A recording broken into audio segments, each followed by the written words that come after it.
Welcome back, everyone. We're diving into a case today that I think a lot of you are going to find fascinating.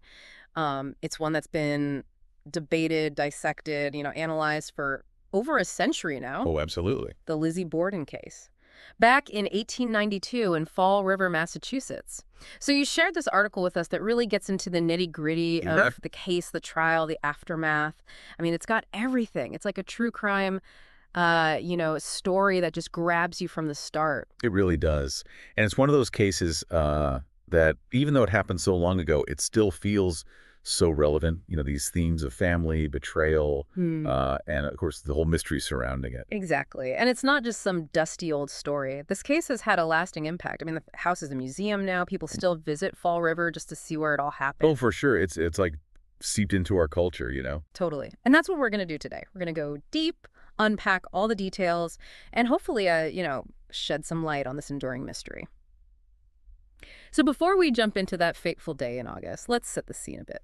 Um, can you tell us about the Borden family? What was their life like before everything, before the murders? Well, on the surface, you had this seemingly ordinary, well, maybe not ordinary. They were pretty wealthy. Andrew Borden, the father, he'd made a fortune in manufacturing and real estate. Right, but the article points out that their lifestyle didn't exactly match their wealth, right? I mean, no indoor plumbing in the late 19th century. For a family like that, it's a little strange. Yeah, and that's what's so interesting. Andrew Borden was notoriously frugal. Mhm. You know, some might even say stingy. So you're saying there was this kind of a tension, a disconnect between their financial status and how they actually lived? Exactly. And I think that's a crucial element to understanding the dynamics at play within the family. Imagine, having a father who's sitting on a pile of money, but pinches pennies at every turn. It's bound to create some resentment. Oh, absolutely. It makes you wonder about the relationships within the family, especially between Lizzie, her sister Emma, and their stepmother Abby. Right. Abby wasn't exactly beloved by her stepdaughters, and the article even mentions that just weeks before the murders, Andrew had gifted property to Abby's relatives. Whoa, really? So it's not just about money, it's also about favoritism, about feeling pushed aside. Right. And, in that era, women didn't have a lot of control over their own lives, especially financially. So for Lizzie and Emma, it must have felt like they were being sidelined, both financially and emotionally. It definitely adds a layer of, well, let's just say it adds a layer of complexity to the whole situation. For sure. And the sense of being marginalized, of not having control, well, some theories point to that as a possible motive. Right. Makes sense. Okay, so we've got a family living under this cloud of financial tension, strained relationships, and then boom, August 4th, 1892, everything changes. Can you walk us through the events of that day? What happened? Well, the day starts off, pretty normal.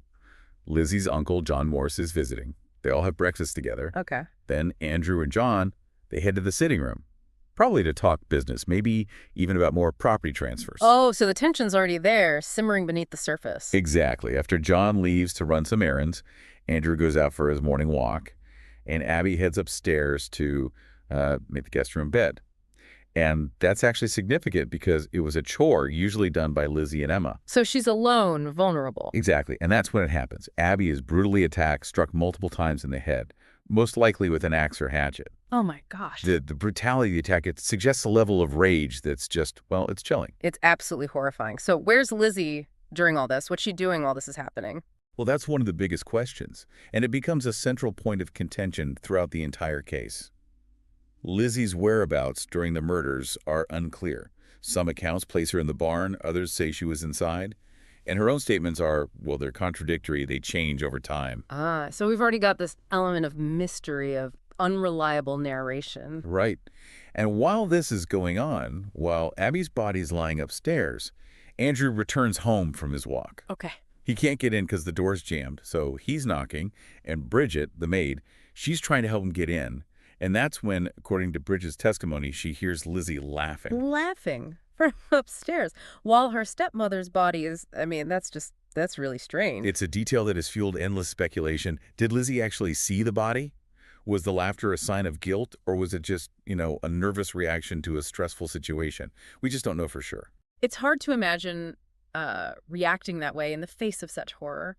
But then again, we have to remember this was a different time. Social norms were different. People might have reacted in ways that seem, well, strange to us today. Yeah, and that's a really important point. We can't impose our modern sensibilities on a historical event like this. Right, right. Okay, so Andrew finally gets inside, settles down for a nap on the sofa, and then And then he suffers the same fate as Abby. He's attacked, multiple blows to the head, probably while he was asleep, judging by the wounds. this is just awful. It's a bloodbath. It is. And Lizzie is the one who discovers his body.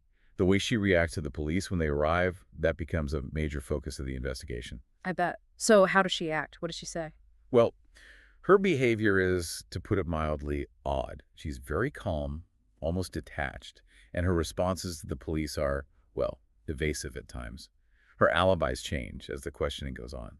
It's almost like she's trying too hard to appear innocent, which, ironically, only makes her look more suspicious. The classic protesting too much scenario. Exactly. And the police, they're already suspicious, so they start searching the house for clues, but their efforts are, well, let's just say they weren't exactly thorough. What do you mean? Well, they barely even searched Lizzie's room. They said it was because she wasn't feeling well. But later on, a lot of people criticized their lack of diligence as a missed opportunity to find crucial evidence. So right from the start, there are these questions about the investigation itself. Like, were things overlooked? Were mistakes made that could have changed the course of the case? It's definitely possible. And then there's the whole question of the murder weapon. Right. Did they ever find the axe or hatchet used in the attacks? Well, they found a bunch of axes and hatchets in the basement, but one stood out.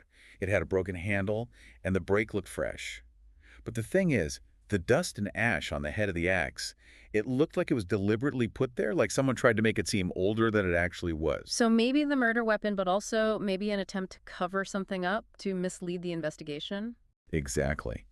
And here's another wrinkle in the story. In the days leading up to the murders, the whole household was violently ill. Oh, wow. I didn't know that. Yeah, a friend of the family later said it was probably from some bad mutton. But Abby, she was actually worried about being poisoned. Poisoned. Wow. I mean, considering what happened, that's a pretty eerie detail. It is. And yeah, Andrew Borden wasn't exactly the most popular guy in town. His frugality, his business dealings, it's possible he made some enemies along the way.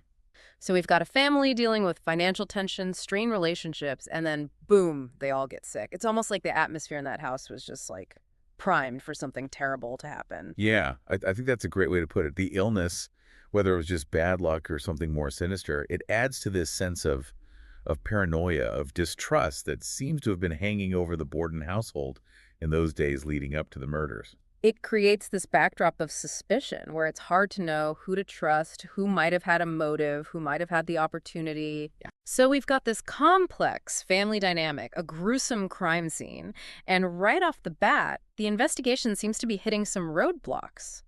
It's a recipe for a mystery that's going to last for generations. It really is. And that's just the beginning, folks. Stay tuned because we're going to dive deeper into this case after the break. It really is like trying to piece together a puzzle where some of the pieces are missing and the ones you do have, they don't quite fit. Yeah, it's a real head scratcher. So with all these strange details and Lizzie's behavior, the lack of a clear murder weapon, what happens next? I mean, where does the investigation go from there? Well, with all the suspicion swirling around Lizzie, it's not surprising that the police kind of zeroed in on her. I mean, you've got the contradictory statements, the shifting alibis, her demeanor. Right. It's like everything she does just makes her look more guilty in their eyes. Yeah. And just a few days after the murders, they hold an inquest hearing. Yeah. And this is important because, Lizzie's actually been prescribed morphine at this point to help calm her nerves. So you gotta think about that, how that might have affected her testimony. Oh, wow. Yeah, that's a good point. I mean, the woman is under immense pressure. The whole town is looking at her, and she's dealing with the trauma of finding her parents murdered, and now she's got morphine in her system. It's a recipe for, well, who knows what. Right. And her behavior during the inquest is, well, it's described as erratic. She refuses to answer some questions, contradicts herself multiple times. Like, what kind of contradictions? Well, for instance, she initially says she heard a groan or a scraping noise before she went inside the house. But then later she says she didn't hear anything unusual. It's like her story keeps changing. So is it possible she's just, traumatized, confused, her memory's foggy? Or is she deliberately misleading the investigators? It's really hard to say for sure. But we also have to remember the context of the inquest itself, right? Yeah. The district attorney, he was incredibly aggressive in his questioning, which probably just added to her stress and confusion. Yeah. And actually, later on, the inquest testimony was deemed inadmissible in court. So there are questions about, how reliable it actually was, whether there was some bias going on. It's almost like the inquest just made things worse. Even though the testimony was thrown out later, it probably just fueled public opinion against Lizzie. Oh, absolutely. Yeah. And despite not having her family attorney present, which was actually, against the law at the time. Really? Yeah, it's not state statute prevented them from participating. But anyway, Lizzie was arrested on August 11th. So just like that, she goes from grieving daughter to accused murderer. Wow, I mean, the article talks about how the case became this huge media sensation. Can you tell us a little bit about that? Oh yeah, the media just went crazy for this story.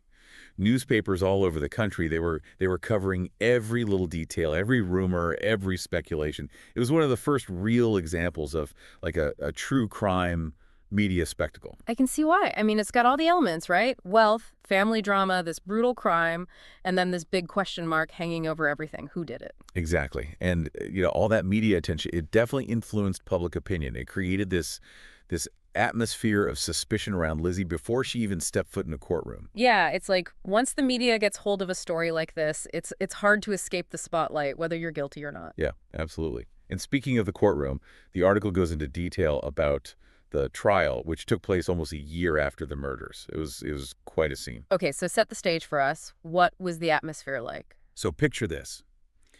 June 1893. A packed courtroom in New Bedford, Massachusetts.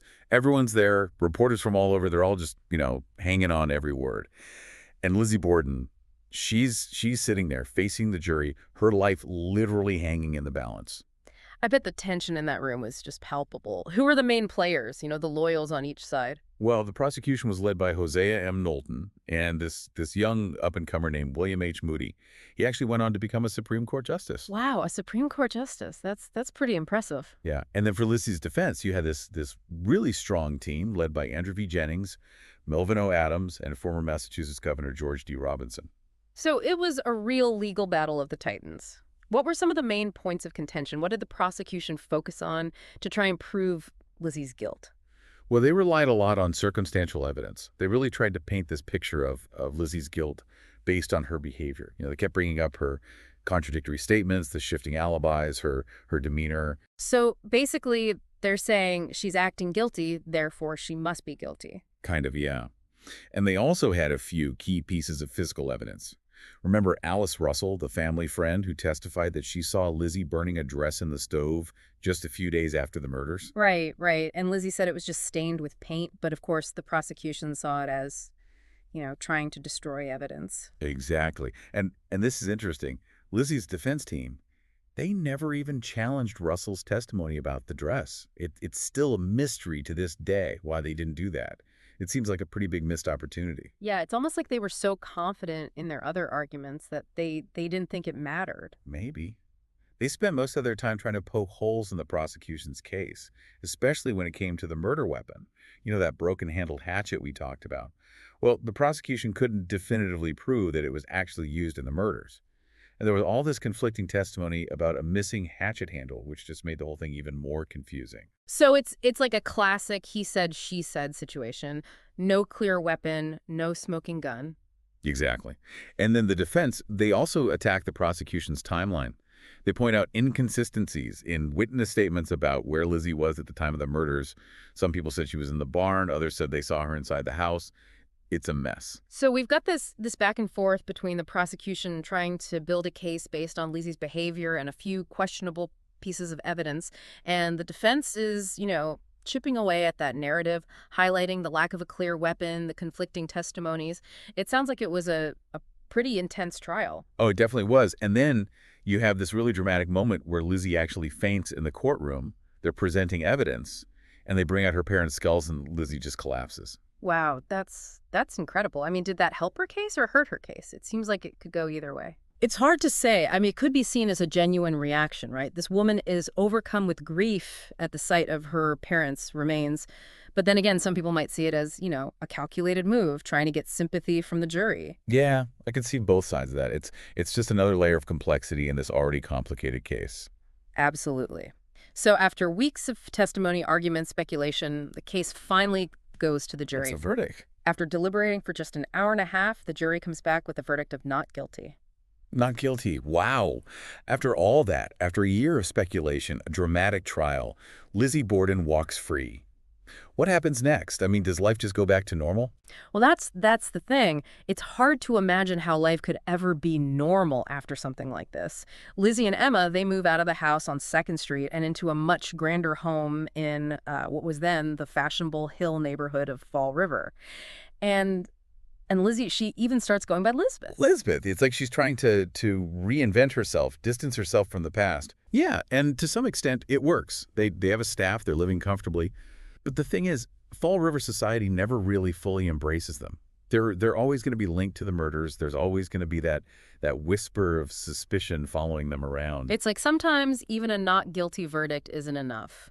The court of public opinion can be a lot harsher than any legal judgment. That's very true. And just to make things worse, a few years later, in 1897, Lizzie gets accused of shoplifting in Providence, Rhode Island. Shoplifting. Really? That's kind of a weird turn of events. What happened there? Well, the details are a little fuzzy, and the charges were eventually dropped, but it definitely didn't help her reputation. It just kind of reinforced this image of Lizzie as a troubled figure, someone who maybe wasn't entirely trustworthy. So no matter how hard she tries to build this new life, she just can't escape the shadow of the past. Pretty much, yeah.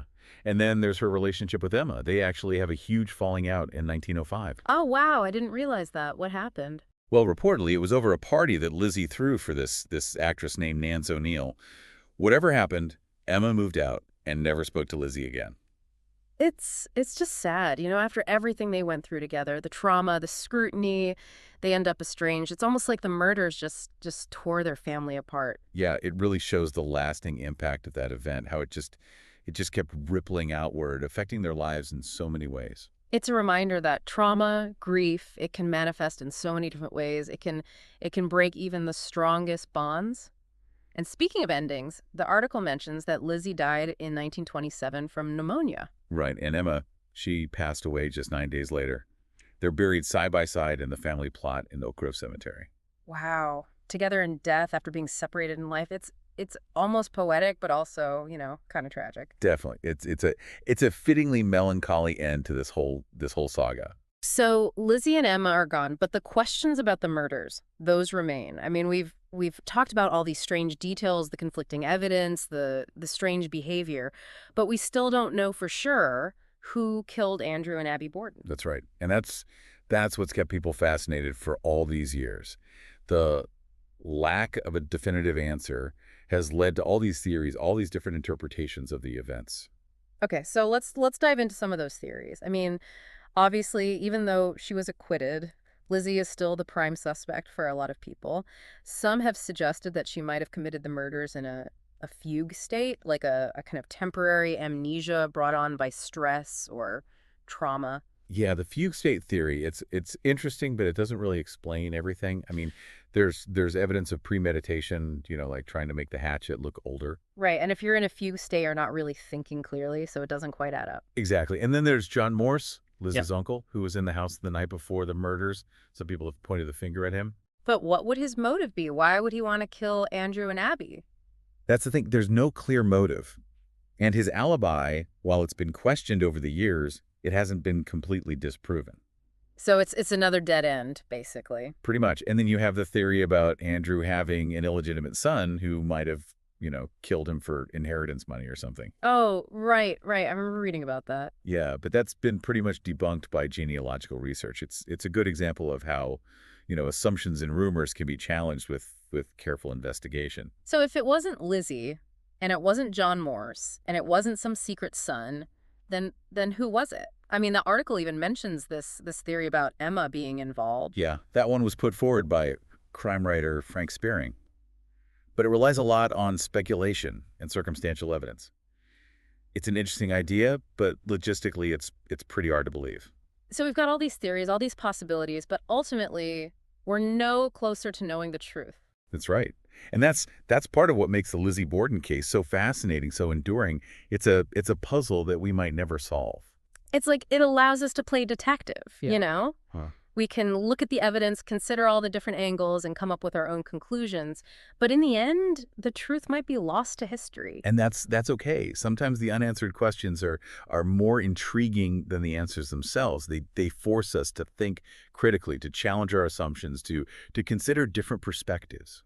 Well said. So after this deep dive into the Lizzie Borden case, what's the main takeaway for you? What are you going to be thinking about long after we're done here? For me, it's a reminder that even seemingly ordinary people are capable of extraordinary things, both good and bad, and that a single event can have these ripple effects that last for generations. Yeah, it's a story that really stays with you. And for everyone listening, this is just the beginning of your own exploration. The Lizzie Borden case, it's a rabbit hole of historical intrigue. Keep digging, keep questioning, and maybe, just maybe, you'll be the one to finally crack this case wide open. Not guilty. I mean, after all, after a year of speculation and this whole dramatic trial, Lizzie Borden she just walks free. It's wild. What happened next? Did she try to, I don't know, go back to her life as if nothing happened? It's hard to imagine going back to normal after, living through something like that, especially with everyone still kind of looking at her sideways, wondering if she really did it. Right, the shadow of suspicion. Exactly. So what does she do?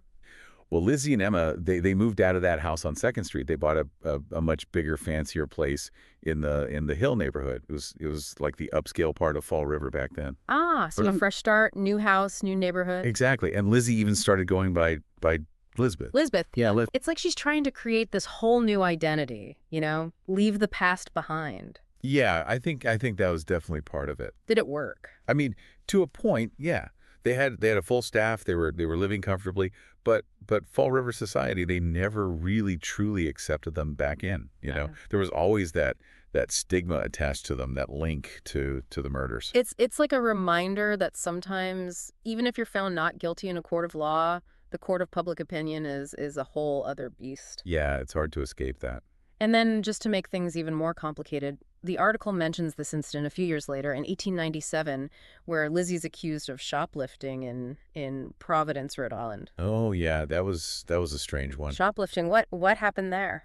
The details are kind of sketchy, and the charges were eventually dropped, but it definitely didn't help her image. It just kind of reinforced this idea that Lizzie was a troubled person, maybe not to be trusted. Yeah.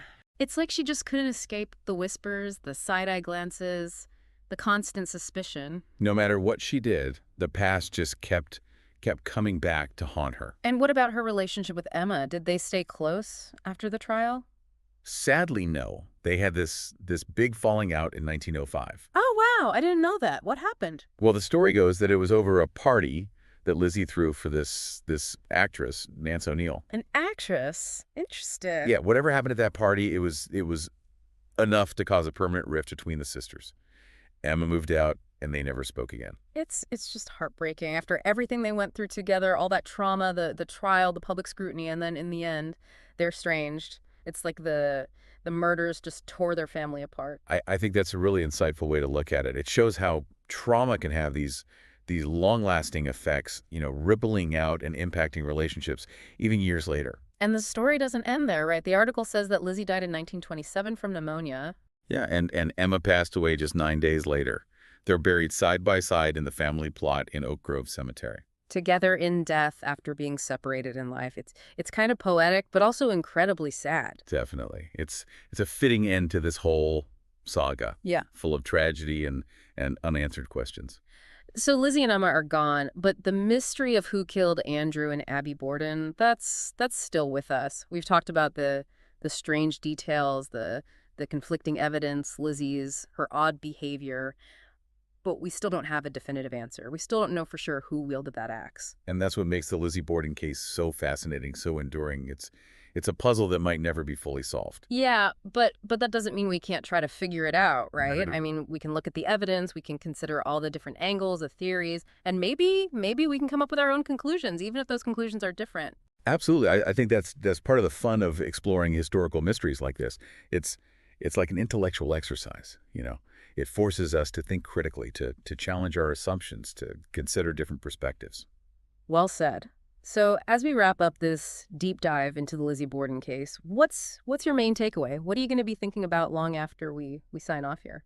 You know, for me, it's a reminder that even seemingly ordinary people are capable of extraordinary things, both good and bad, and that sometimes the truth it remains elusive.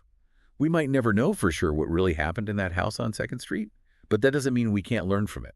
You know, we can examine the evidence, we can think about the social and historical context, and hopefully we can gain some insight into the complexities of human nature. Yeah, it's a story that stays with you, that makes you question what you thought you knew about people, about families, about the dark side of human nature. And it leaves us with that one haunting question. If Lizzie didn't commit those murders, then who did? Or is it possible that we'll just never truly know? That's the question that keeps us coming back to these kinds of mysteries, isn't it? The need to understand, to find answers, even if those answers are ultimately out of reach. Well, thank you so much for guiding us through this tangled web of evidence, speculation, and unanswered questions. It's been a fascinating deep dive into one of America's most notorious unsolved mysteries. It's been my pleasure. And for everyone listening, thank you for joining us on this journey back in time. We hope this deep dive has sparked your curiosity, made you think about the Lizzie Borden case in new and maybe even unexpected ways.